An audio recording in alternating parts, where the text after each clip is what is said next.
Hey, I am Dragonfly Jones, aka America is Musty. I am the Jethro Jenkins, aka John. I'm Gardy B, and this is the Jenkins and Jonez YouTube channel. We've got fresh YouTube exclusives dropping every week. Like and subscribe so you make sure you get everything in your feed. Welcome to Jenkins and Jonez on the Volume Podcast Network. This is a YouTube exclusive of our response to the Draymond Green, Klay Thompson interview, which we got early. One of the perks of having the same producer as Draymond is being at the Volume. We did get to see the interview a little early, and I think all three of us thought it was. I think it doubled the amount of words I've heard Klay Thompson say in his entire career. Is I think where I would start. I don't think we've ever heard Klay talk this much or watch him kind of sit through thinking of an answer and then actually really expound on something. So that was my number one takeaway was, oh, this is more of Klay Thompson than we've ever got. Yeah. I mean, I never thought Klay was like a shy, bashful dude. I just thought he's a dude who just, speaks when needed. You know what I mean? I don't think he's a guy who's at a loss for words. But yeah, it was definitely some good insight into Klay's character. Some good insight into kind of, the team dynamics as well. The locker room dynamics of Golden State. A few things there that kind of surprised me. So yeah, we'll for sure get into that. But it's a really, really good interview. He was shy. I thought he might be a little. I thought he was more comfortable playing basketball than in front of the camera speaking. You know what I mean? But yeah, I mean, it seemed like he was super comfortable. I mean, probably because he's with Dray, somebody he spent 12 years playing basketball with. But yeah, it was a lot of good insight to him. It made me a bigger fan of than what I already was. So, bro, I never thought Klay was shy. The first moment where I knew this dude was different was after that 2015 championship. When during media week he was up there and Doc Rivers or something sent some shots at the Warriors, and I remember Klay was up there eating some sunflower seeds. I was like, didn't they blow a 3-1 lead? They need to worry about that. I was like, oh, I was like, this dude is different, talking shit, eating sunflower seeds. Like, I was like, bro, I like this dude. I think one thing I would say, and he mentioned his brother who's a major leaguer. Klay's he's a baseball player, bro. Like you know what I mean? Like he's the best shooter, like, I would agree with Dre by form, like probably the best shooter in history. But like, he's a baseball player, bro. He's just, like you say, he has one mode. He does not get real high. He does not get real low. I'm going to eat these C's and talk shit, or, whatever else. I thought the most standout moment of the whole interview, and y'all tell me if you agree, and then I want your thoughts on it, was, Draymond going, it sounded like, I wish Jackson was here, we could ask him. I think Draymond went off script and just clearly they were comfortable enough in the interview. He was like, let me ask the question I really want to know, which is, how angry are you and Steph? How do y'all really feel when I get kicked out of a game? I thought that was, first of all, I thought Dre was like genuinely pretty emotional asking the question. You can almost feel the fear of like, I don't really want to know what you think about this, but I, respect the listeners enough to know that I have to ask this question. But how did y'all respond to that moment? And what did you think we learned about either one of them from that exchange? I thought that conversation led into a good discussion on what exactly leadership is. Because, Klay mentioned how without Dre, Klay basically mentioned that, Steph leads by example, but you are our vocal leader. Right, like you are the one who kind of gets us going. You're the engine behind us. You're the one who's getting in these young guys' ears and helping mold them, helping develop them, telling them how to be smarter, more productive basketball players. He was like, when you're not there, we lose a big part of that. And you know what I mean? And I think that Klay was using some motivation there, because I'm sure that Klay said things like this to him similarly before, right? But he added a new record there. Was like, and I know the opponents are happy when you're not there, right? And Dre, that probably was like, yeah, because Dre does not like those motherfuckers that he's going up against on the court. So, I thought that was a little masterful ploy by Klay. And also something that stuck out to me in Klay's answer was when Klay was like, me and Steph are nice guys. Probably a little too nice right there. And it was like the connotation there was Klay was like, I probably should have lit into your ass a few times, when you were out here wilding, but that just ain't me. You know what I'm saying? So yeah, it was, like I said, it was a really interesting conversation where I thought that the discussion they had on, what exactly leadership is, the different forms of leadership, how you just don't need to have, one figurehead as a leader was very insightful. What I thought was interesting was how we talk about, Dre and how important he is on the court. We see that all the time. We talk about like Steph is the most important player on the basketball team. You know what I mean? But Dre is the coach.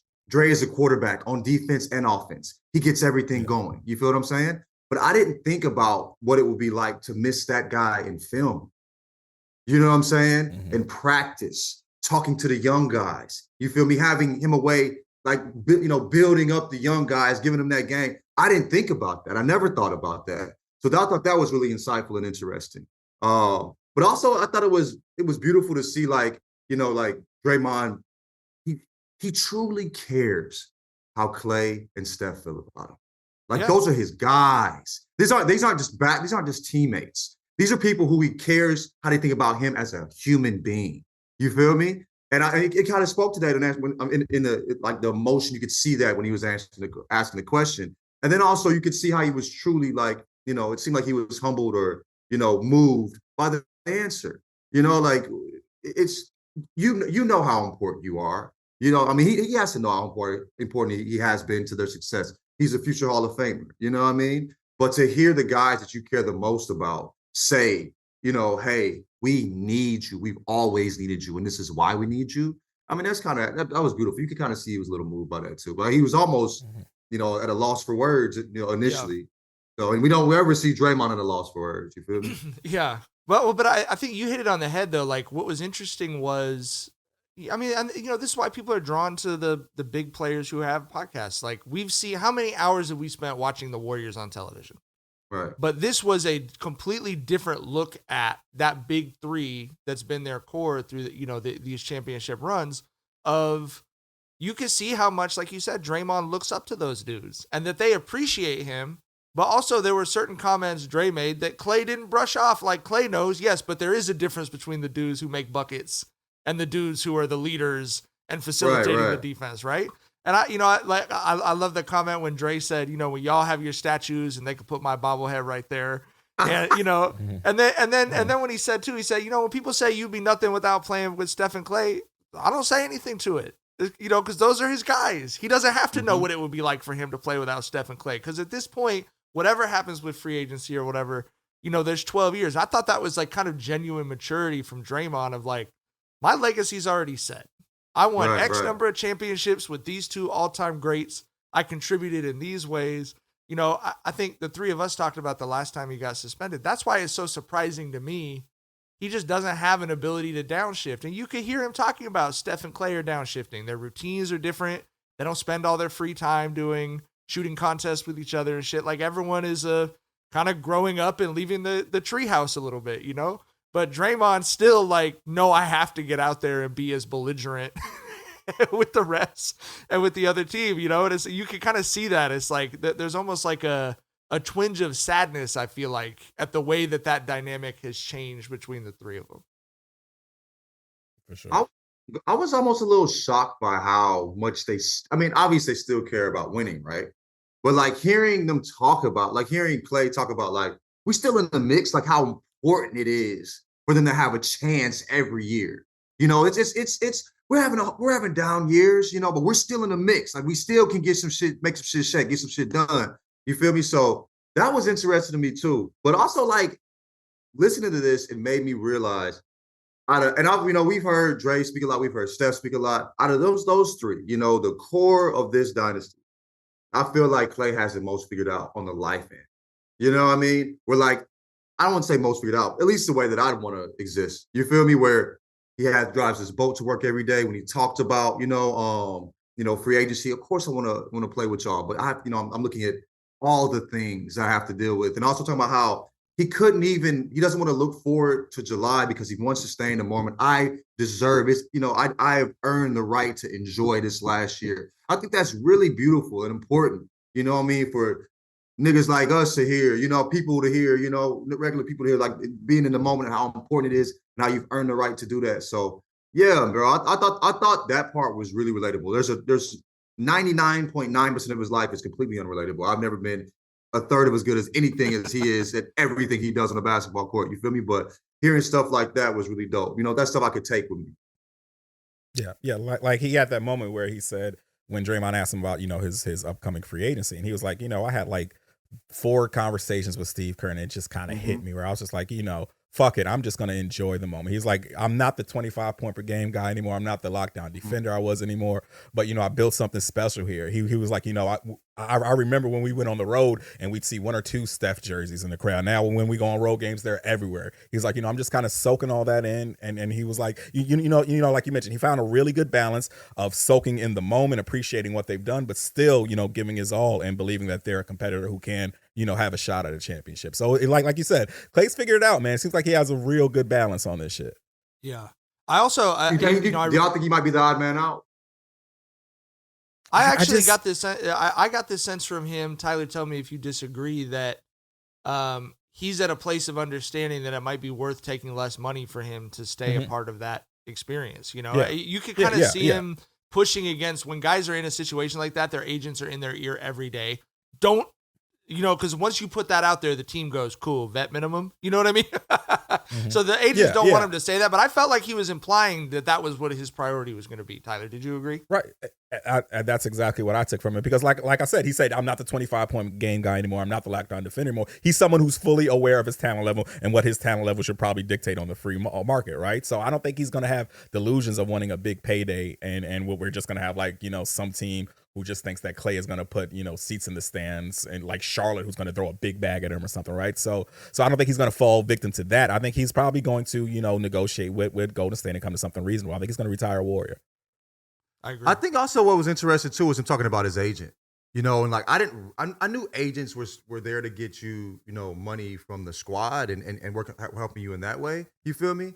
I didn't know how much they negotiated and how important it was business-wise, where they almost are the leaders of your business philosophy. You know what I mean? How you approach business and how you approach your brand. And so that was really interesting to me. Like, oh, that's what agents do. Like, that's why it's it's a very all-encompassing gig when it comes to the person's entire brand.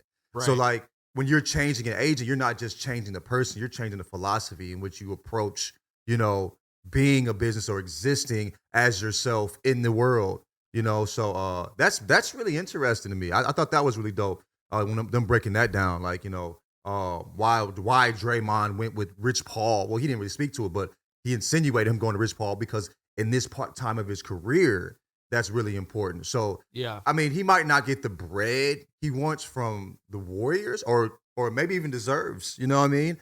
But the agent will find other ways in order to make sure he ain't shorted in any way, and he'll get creative in that way. But I think that opened my mind to like why somebody would, hey, it's probably better for his brand to stay with the Warriors, which will equal more money long term because that NBA money is a certain amount of money, but the brand, the endorsements, you can really push that if you're popping. You feel me?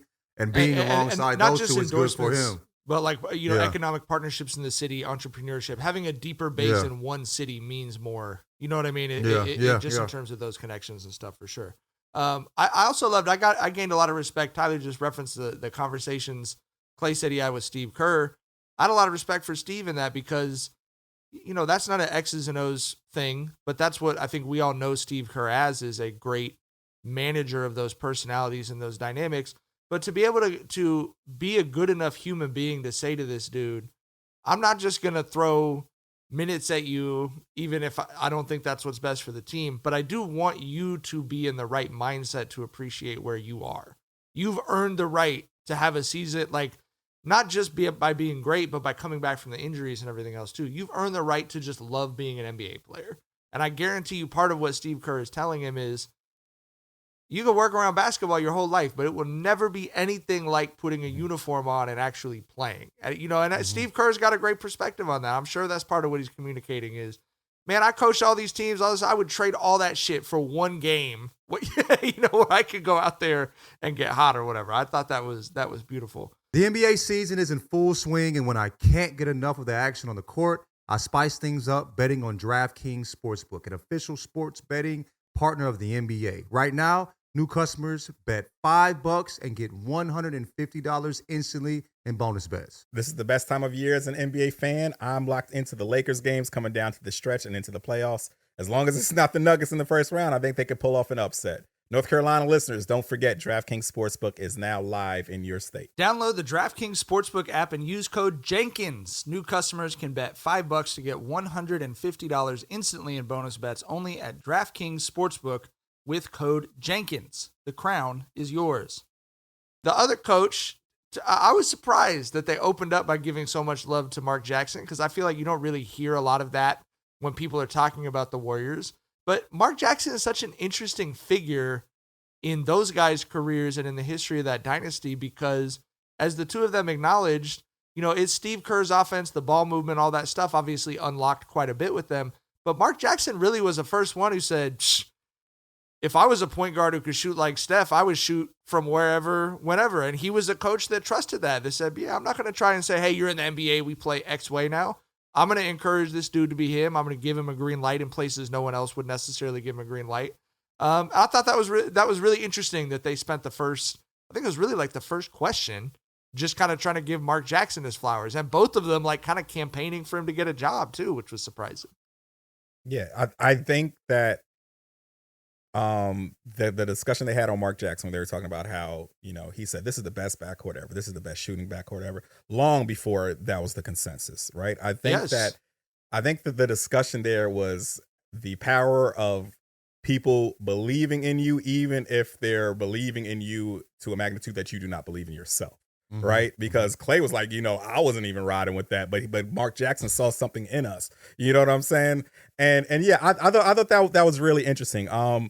And if there's been times where Steph has talked and there's kind of been like an illusion that Mark Jackson, I love this time here. I was not one of the people who wanted him out. Like Mark Jackson was a great coach for us, but Steve Kerr is our guy. But I was interested in how they weren't really on board with Steve Kerr's brand of basketball at first. Like that was a shocker for me. Right? Because for one, we didn't see the growing pains. We didn't see it translate on the court because, when Steve Kerr came there, he unleashed them on another level. Like they went up a whole nother notch when Steve Kerr came there. So we did not see the growing pains on the court. So that was interesting to me that when Steve Kerr came along, his ball movement heavy schemes was something they weren't all the way in. But, Draymond said that the line that Steve Kerr used to keep hammering down that sold him on it was the ball is going to find who it's supposed to. Right. And that's just been a Golden State's brand of basketball. Swing that motherfucker until we get the best possible look, and we're going to knock that shit down. Right. So, yeah, that was interesting to me because, like I said, I knew that a lot of them thought that Mark Jackson had a raw deal. They thought Mark Jackson was their guy. We knew that Steve Kerr had to kind of fight that uphill battle from that perspective. But I did not know that he had to win them over on the court with the schemes and the X's and O's. So that was a revealer for me.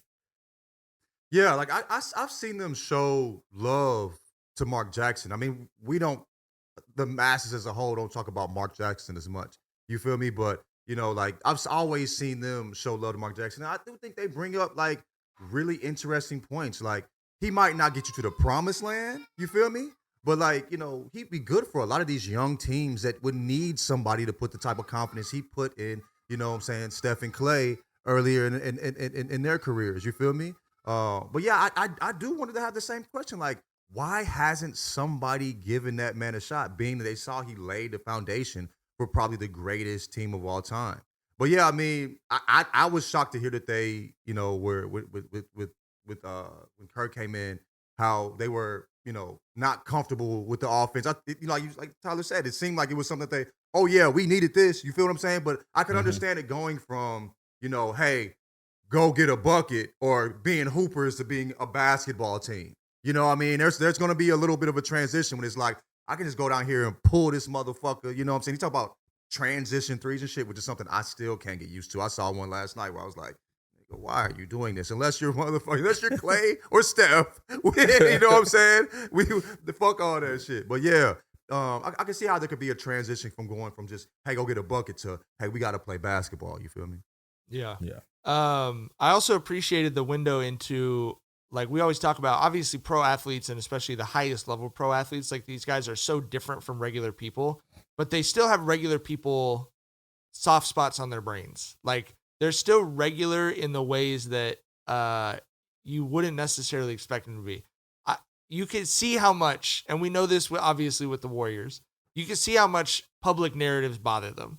You can see how much like Klay talked about, pundits. Like I used to be on Twitter all the time, and I'm, not anymore. Like I'm always fascinated by that because I think we all have an idea, or we had an idea as kids, that if we could reach some level that we would be like covered in armor. You know what I mean? That it would be like cool. And in fact, it's like these guys did it. I thought they did a pretty good job of revealing what so many athletes like DeMar DeRozan and others who've talked about this. It's the opposite. You're just as sensitive and driven, but now there's 10 million people who know who you are and have opinions about you. You know what I'm saying? Like, which I think to all of the three of us, it's like, it sounds a little bit like a nightmare, you know? And so but I think that's part of that bond that they talked about with the three of them. That's like, they all went through this experience together.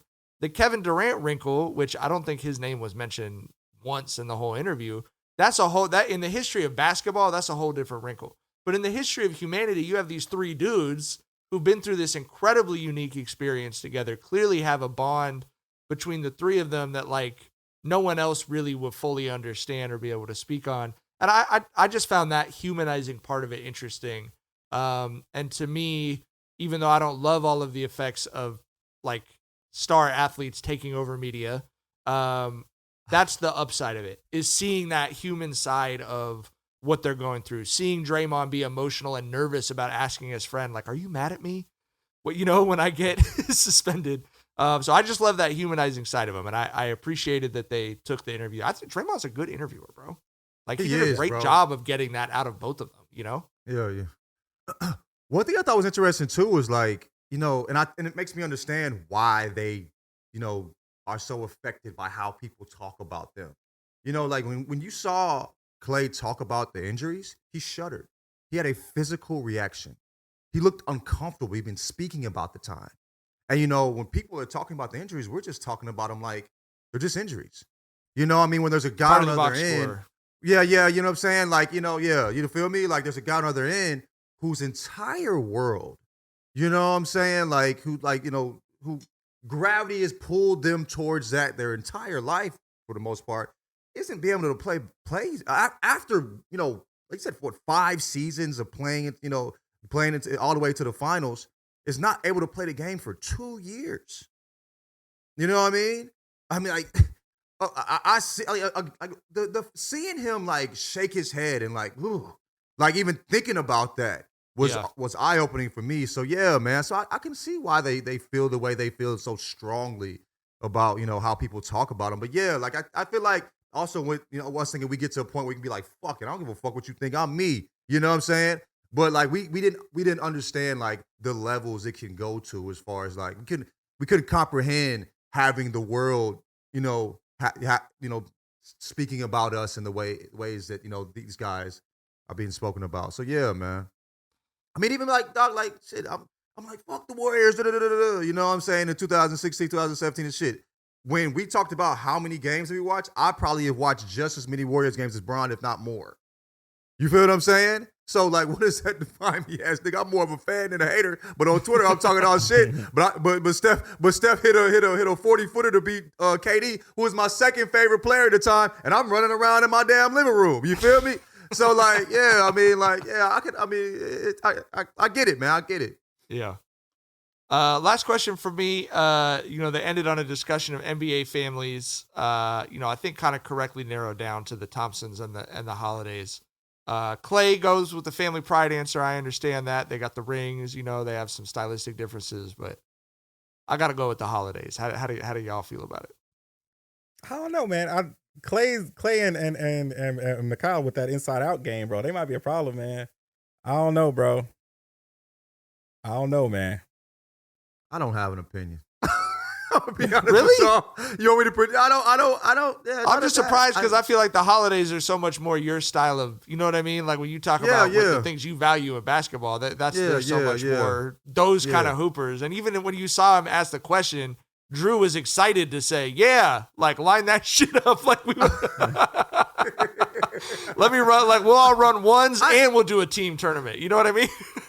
I love both players a lot. You know what I'm saying? I don't know. I don't. Klay, the way Klay just when Klay gets hot, there is literally no human that's ever existed that can do anything with him. You feel me? And so, like, if he's how many was he? 31 in a was it 31, 26 in a quarter? What was it? How many did he score in this quarter? 35. 37. Was it Oh, 37? No, he had a 37 quarter. Yeah, 30. Bro, if that Klay show up, good luck to anybody, brother. I also appreciate them nobody taking a else on little the bit court has that level. You know what I'm Yeah. saying? Can Yeah. touch, can get that close to the sun. You feel me? I also appreciate them taking a little shot at Steve Kerr with the, if he would have let me really shoot in the game where I had 14 threes, and he said, he's like, the record book should have the asterisk. You got to put that 27 asterisk, minutes. 27.